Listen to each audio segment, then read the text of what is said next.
क्यों कहते हैं भगवान शंकर को नीलकंठ। एक बार दुर्वासा ऋषि अपने शिष्यों के साथ शिव जी के दर्शन के लिए जा रहे थे। मार्ग में उन्हें देवराज इंद्र मिले। इंद्र ने दुर्वासा ऋषि और उनके शिष्यों को विनम्रता पूर्वक प्रणाम किया। तब दुर्वासा ने इंद्र को आशीर्वाद देकर भगवान विष्णु का पारिजात पुष्प प्रदान किया।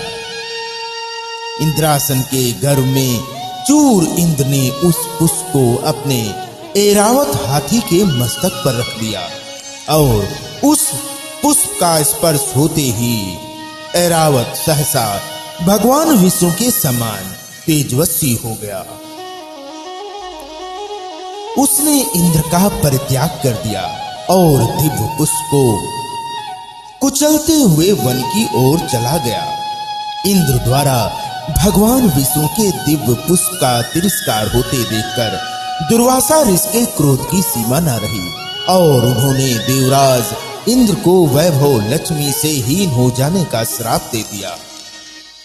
दुर्वासा मुनि के श्राप के फलस्वरूप लक्ष्मी उसी क्षण स्वर्ग लोक को छोड़कर विलुप्त हो गई। लक्ष्मी के चले जाने से इंद्र आदि देवता निर्बल और धनहीन हो गए।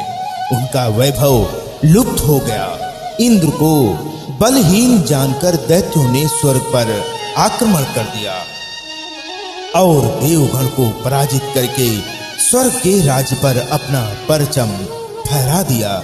तब इंद्र देव गुरु बृहस्पति और अन्य देवताओं के साथ ब्रह्मा जी की सभा में उपस्थित हुए। तब ब्रह्मा जी बोले, देवेंद्र, भगवान विष्णु के भोग रूपी फूल का अपमान करने के कारण रुष्ट होकर भगवती लक्ष्मी तुम्हारे पास से चली गई हैं। उन्हें पुनः प्रसन्न करने के लिए तुम भगवान नारायण की कृपा दृष्टि प्राप्त करो और उनके आशीर्वाद से तुम्हें खोया वैभव पुनः मिल जाएगा। और इस प्रकार ब्रह्मा जी ने इंद्र को आश्वस्त किया और उन्हें लेकर भगवान विष्णु की शरण में पहुंचे। वहां भगवान विष्णु भगवती लक्ष्मी के साथ विराजमान थे। देवगण भगवान विष्णु की स्तुति करते हुए बोले, भगवान, आपके चरणों में हमारा बारंबार प्रणाम। भगवान, हम सब जिस उद्देश्य से आपकी शरण में आए हैं, कृपा करके आप उसे पूरा कीजिए। दुर्वासा ऋषि के श्राप के कारण माता लक्ष्मी हमसे रूठ गई हैं और दैत्यों ने हमें पराजित कर स्वर्ग पर अधिकार कर लिया है। अब हम आपकी शरण में हैं, हमारी रक्षा कीजिए। भगवान विष्णु त्रिकालदर्शी थे। वे पल भर में ही देवताओं के मन की बात जान गए।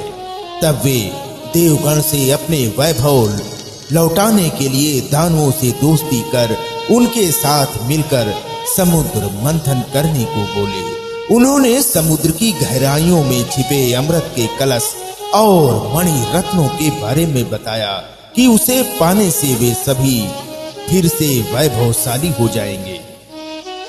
भगवान विष्णु के कहे अनुसार इंद्र सहित सभी देवता दैत्यराज बल के पास संधि का प्रस्ताव लेकर गए और उन्हें अमृत के बारे में बताकर समुद्र मंथन के लिए तैयार कर दिया।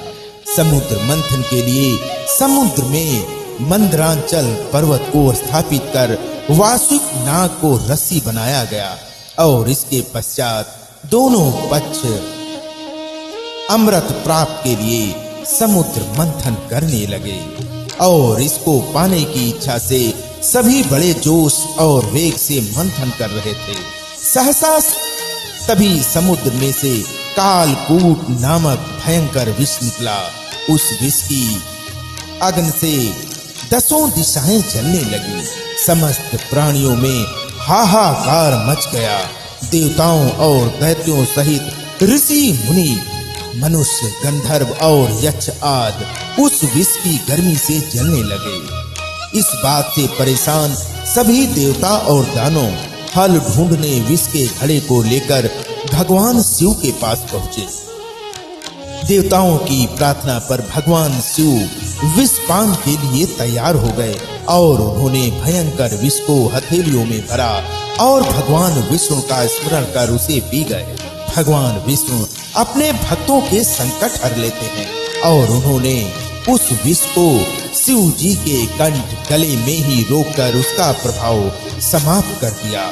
विष के कारण भगवान शिव का कंठ नीला पड़ गया और वे संसार में नीलकंठ के नाम से प्रसिद्ध हुए। जिस समय भगवान शिव विष पान कर रहे थे उस समय विष की कुछ बूंदें नीचे गिर गईं, जिन्हें बिच्छू, सांप आदि जीवों और कुछ वनस्पतियों ने अपने अंदर समा लिया। इसी विष के कारण वे विषैले हो गए। विष का प्रभाव समाप्त होने पर सभी देवगण भगवान शिव की जय जयकार करने लगे।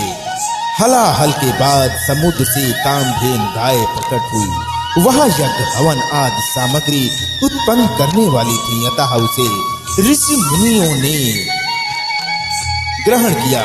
उसके बाद उच्चे श्रवा नामक 7 मुखों वाला एक अश्व निकला। वह चंद्रमा के समान श्वेत वर्ण का था। उसकी सुंदरता से प्रभावित होकर उसे दैत्यराज बलि ने ग्रहण कर लिया। समुद्र से श्वेत वर्ण का ऐरावत निकला। उसे अपना वाहन बनाने के लिए इंद्र ने अपने अंदर ग्रहण कर लिया।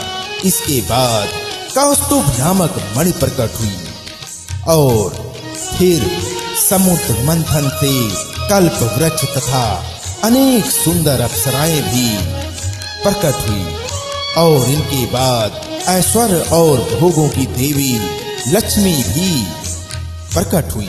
वे भगवान विष्णु की नित्य शक्ति हैं। देवी लक्ष्मी समुद्र की पुत्री के रूप में उत्पन्न हुई थी। उन्होंने प्रकट होते ही भगवान विष्णु को वरमाला डालकर पति रूप में स्वीकार कर लिया।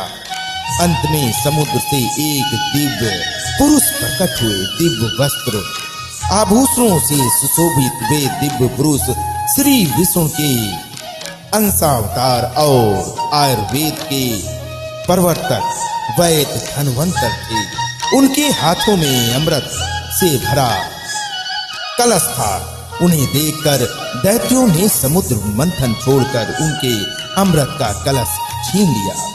तब भगवान विष्णु ने मोहिनी अवतार धारण करके देवताओं को अमृत पान करवाया।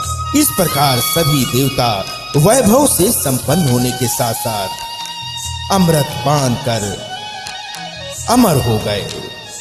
तो ऐसे ही पड़ा भगवान शंकर का नीलकंठ नाम। ओम नमः शिवाय। हर हर महादेव।